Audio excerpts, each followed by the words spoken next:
मैं आईकार का एक एग्ज़ाम हुआ था, आईकार IARI का, उसका फ़ीडबैक देने जा रहा हूँ। तो उससे संबंधित सबसे ज़रूरी जानकारी समझ लीजिए। इसमें 4 सब्जेक्ट होते हैं, वो जैसा कि मेंशन है।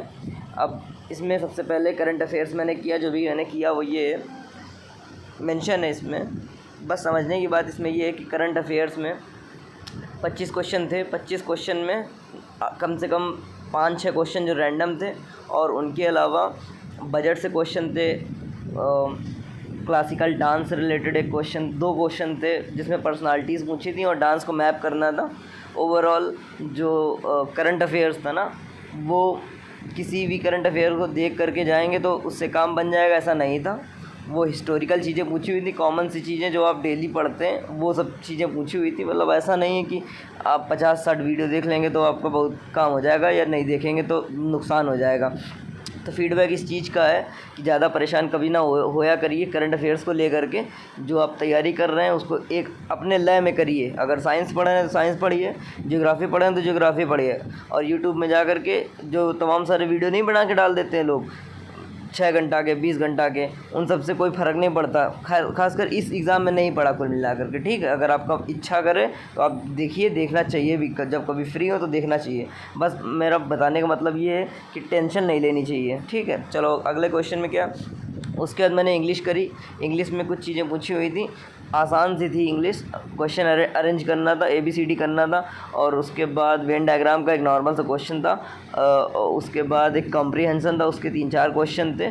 उसके बाद एक मतलब एक वो आया हुआ था, एक बड़ा सा वर्ड था, ठीक है, ABCD Z तक ऐसे करके। फिर बोला हुआ था इनमें से कौन सा नहीं बन सकता। हाँ, सबका अगर पहला वाला, ओह शिट, याद आया मुझे अब। तो उसमें कंडीशन दी हुई थी कि पहला, तीसरा, 5वां, 7वां वर्ड का इस्तेमाल करके कौन सा वर्ड बनेगा, कौन सा नहीं बनेगा, ऐसे करके पूछा हुआ था। आसान था, करने लायक था, लेकिन थोड़ा सा टाइम लग रहा था हालांकि। तो मतलब ओवरऑल इंग्लिश जो थी वो डूएबल थी। एक वर्ड था जिसमें मुझे काफ़ी कन्फ्यूज़न हो रही थी, डीकैपेसिटेट करके, ठीक है। उसको मैंने इंजर्ड करके कुछ कर दिया है, ठीक है। बाकी मुझे बहुत क्लियरली नहीं पता था वो। और उसके बाद मैंने रीज़निंग करी।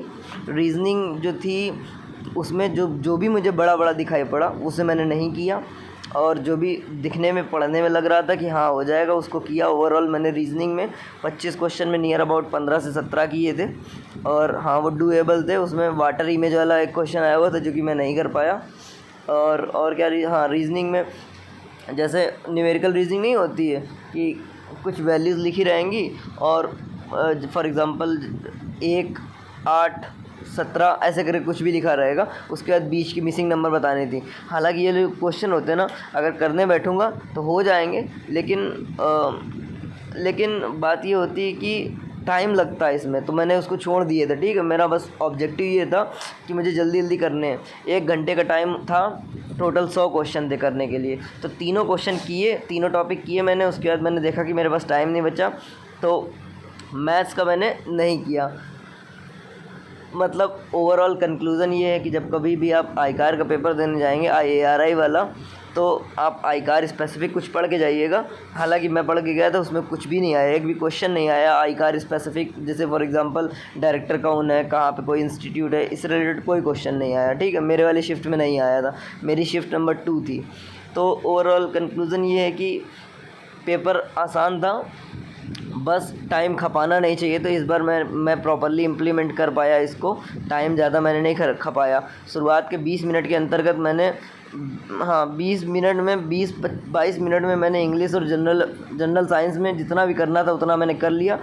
तो पेपर मेरे हिसाब से तो ठीक गया है। बाकी और थोड़ा मैंने कुछ और भी मौज मस्ती भी कर दी। ओवरऑल आप लोगों के लिए फ़ीडबैक ये है कि पेपर आसान था, और लेकिन फिर भी इसमें जो कट ऑफ है 130 के आसपास जाना चाहिए मेरे हिसाब से, ठीक है। बाकी ऑल द बेस्ट, प्रिपेयर करिए अच्छे से, और लोड बिल्कुल नहीं लेना है कि करंट अफेयर क्लियर पूरा तैयार नहीं है, करंट अफेयर बाकी रह जा रहा है। क्योंकि करंट अफेयर कुछ भी पूछते हैं वो लोग, बस जो इम्पोर्टेंट चीज़ें हैं वो पता होनी चाहिए। फॉर एग्ज़ाम्पल एक क्वेश्चन आया था कि FIH टूर्नामेंट जो होता है ना हॉकी से रिलेटेड, क्या होता है FIH का फुल फॉर्म याद नहीं आ रहा, फेडरेशन ऑफ इंडियन हॉकी ऐसे करके कुछ होता है FIH। तो उसमें पूछा हुआ था कि भारत ने किस टीम को हराया, है ना, ऐसा एक क्वेश्चन आया। तो ये जो स्पोर्ट्स करंट अफेयर वो सब तैयार होना चाहिए, बाकी ज़्यादा परेशान नहीं होना चाहिए, ठीक है। ऑल द बेस्ट, बढ़िया से तैयारी कीजिए और मेहनत करते रहिए, एक ना एक दिन निकलेगा, ठीक है। All the best.